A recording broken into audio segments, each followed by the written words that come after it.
Y'all don't know what I just did, huh? I just put y'all in a mind game, a genjutsu. Because guess what? That's what Capcom has had us in this whole time of playing Street Fighter V. What do I mean? Let's go ahead and get straight into it. I ain't even gonna waste y'all time. Bada bing, bada boom. So for anybody that watches anime, y'all would know that that came from Naruto. So I actually want to show y'all a clip of the one and only Itachi.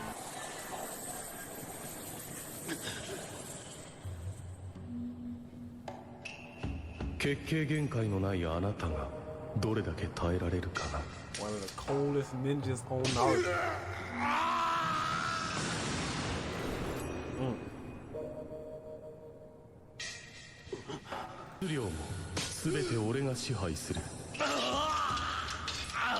Just playing with him.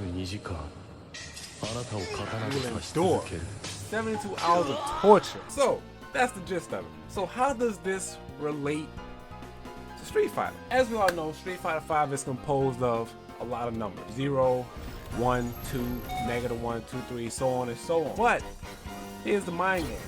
We don't have to play by the textbook. We don't have to play by the numbers. We can actually think outside the box and do stuff that can be considered to be disrespectful. So I'm gonna go ahead and do Balrog versus Balrog. On paper, Balrog's buttons are, you know, +3 on block, 0, -3, 1, 2, 3, 3, 2, you know, -5, 1, -2 for each button. So he's considered to be a character of good normals, right? Because most of his buttons are either plus on block, safe on block, and the ones that will actually be the point of this video will actually be the genjutsu, the mind game, right? I'm gonna go ahead and take it one step at a time with y'all to make sure that y'all do understand what I'm talking about. Standing medium kick, +2 on block. Crouching medium punch, +2 on block. Roundhouse is +3 on block. A lot of good buttons, right?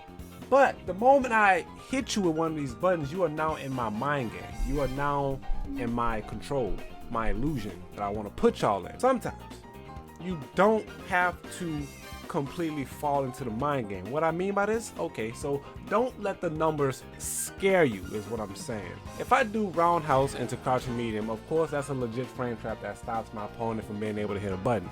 But sometimes I know that you know that my button is +3 on block, so I might get a little bit disrespectful, right? So what do I mean by that? I will sometimes do roundhouse and I would try to walk forward and get disrespectful with, like, maybe I might get a little disrespectful with a micro step, standing medium kick, micro step, jab, so on and so on, because I'm expecting you to respect my genjutsu, right? If you feel the disrespect is coming, you know what you do? You mash them buttons. You did. You mash them buttons. You check me to make sure that I'm not trying to put you in a mind game. If you play honest 100% of the game, 9 times out of 10, the opponent is gonna have a ball with you, and you don't want that to happen. Yeah, you know, if you think that 3 frame might be the best option, you might get countered, right? But that's okay, because he just hit you with a knowledge check that I'm playing you for real. You have a full life bar. Sometimes one good damage combo not gonna be the end of the round automatically. You still gonna get knocked down, you still have to guess, you can still reset neutral and put the ball back in your favor. Bada bing, bada boom. Here's the next part. Standing fierce with Balrog is -3. What does that mean? You're supposed to be able to punish it, right? Because it's -3. Fastest button in this game is -3. By standards, you're supposed to be able to punish this move, right? It doesn't quite always go like that. Why? Because of pushback. Look how much pushback this fierce has. If I turn my 3 frame back on, you're not punishing that. See? I'm up close. Very close. I'm as close as you can get. I hit you with a standing fierce, you're not punishing that. This is another mind game that the frame data, the numbers of Capcom will put you through. Yeah, on paper it says -3. So you would think in the right mind that, alright, this is my time to punish that move. No, it ain't quite like that. Yeah, you know, it sucks. And it's not only with Balrog. A lot of characters have situations like this where on paper it says it's negative, you should be able to punish this. But due to spacing, pushback, it won't really work like that. Same thing with his crouching fierce, you know? It's -5. So you would think because it's -5, you would be able to reach it and punish it. Not every character can do that. Now, let me go ahead and switch characters real quick and actually show you who can punish it real quick. The YouTube channel, ladies and gentlemen, once again, bada bing, bada boom. The kid is getting very close to the 6K mark, y'all. And of course, I truly do appreciate the love and support that y'all continue to show. But let's go ahead and continue to grow. 5 uploads a week, you won't miss a beat. The road to 6K is almost complete. I can't get there without the help, y'all. Let's get back into the video. So a character that can actually punish the crouching fierce pushback, if I'm not mistaken, is Ibuki.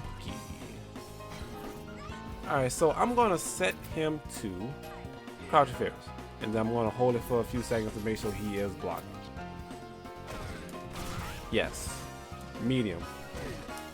She can actually legit punish this. So not every character is able to do this, but some are. So I'm gonna go ahead and showcase this with Mika, because I think she could do it also, but I can be wrong. So after I showcase this, I'm gonna get into why Street Fighter is a genjutsu at times. Or jutsu overall. Doesn't have to be a genjutsu. I forgot which one actually mind controls. I think it is genjutsu, because taijutsu is the hand combat, ninjutsu is the specials, genjutsu is the, yeah, I had it right. It's been a minute since I watched Naruto, but yeah. Okay, maybe not. Oh, she can. Now since we covered that, let's go ahead and get into why the mind games become real sometimes. This is where character knowledge actually comes into play. So some people will actually feel like just because they know a move is negative, they think it's okay to actually press a button and try to take their turn back because it's negative, right? Now on paper, when something's negative, you're in the right to press a button to start your pressure. But some situations, you may think that's cool, but really and truly it's gonna get you hurt, right? So you think this is okay, but if I stand block, your button will actually whiff. If I crouch block, it's still gonna whiff, okay. So if you feel like that's gonna hit me and it doesn't, you just set yourself up to get whiff punished, which is called a space trap. This is where the mind games always come into play. Understanding what your opponent's character is able to do will determine if you fall for the space traps or not. Every character has them. They throw a certain button, it's either safe or punishable on block. You know this. A button that you think will work doesn't reach, you just fell for the space trap. Because 9 times out of 10, they're gonna buffer a button and it's gonna lead to a knockdown. I'm gonna showcase one more button that this actually works for.